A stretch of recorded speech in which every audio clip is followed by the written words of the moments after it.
Bu heyvalardan heyva mürəbbəsi hazırlayacağıq. Hal-hazırda heyva sezonudur. Mürəbbə də eləyə bilərsiniz, kompot da eləyə bilərsiniz. Biz mürəbbəsini pişiririk. Bunu kətə-kəsənlə doğrayır, bəzəkli olsun deyə. Mən kətə-kəsənlə doğramıram. Belə formada doğrayıram. Ətli formada, topuş.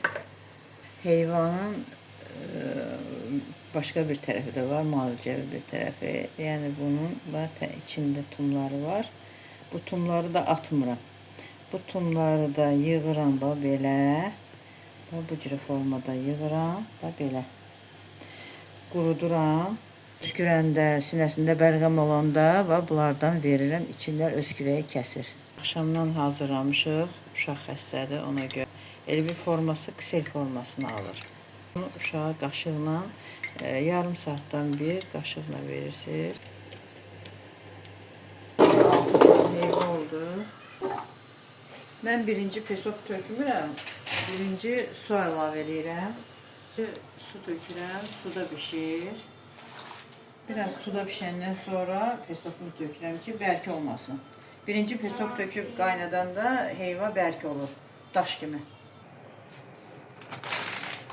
6 kilo heyva tökdük. Təxminən 1 litr yarıma qədər su tökdük. Bu heyvanın özündən də biraz su çıxır da.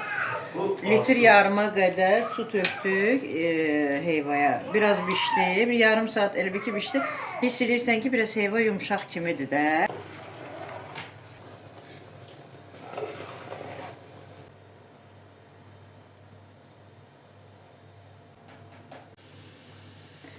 Bunlar evdə olan artıq çörəklərdir, köhnəlmiş çörəklərdir. Yəni istifadə olunmur. Ona görə atmaq istəmirik. Bundan kotlet düzəldəcək uşaqlar üçün. Çörək kotleti deyirlər buna. İndi görək necə çıxır.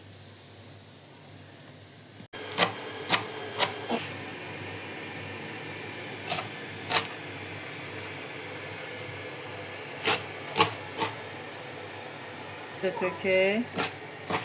Göyərti fərqi yoxdur. Nə göyərti istəsəz tökə bilərsiniz. Əlvinə düşür, onu tökə bilərsin. Hər göyərtidə. Doğradıq. Göyərtini də tökürük. Kartofdur, körtədən çəkilmiş kartofdur. Suyunu sıxmaq lazımdır, suyu çox olmasın.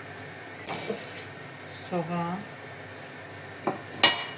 Soğan da suyunu sıxırıq. Sarkök. Yumurta. Biraz bərk olsun, yəni boş olub dağılmasın deyə biraz un da əlavə eləyək. Bəlkə dağılar, yəni hər ehtimal.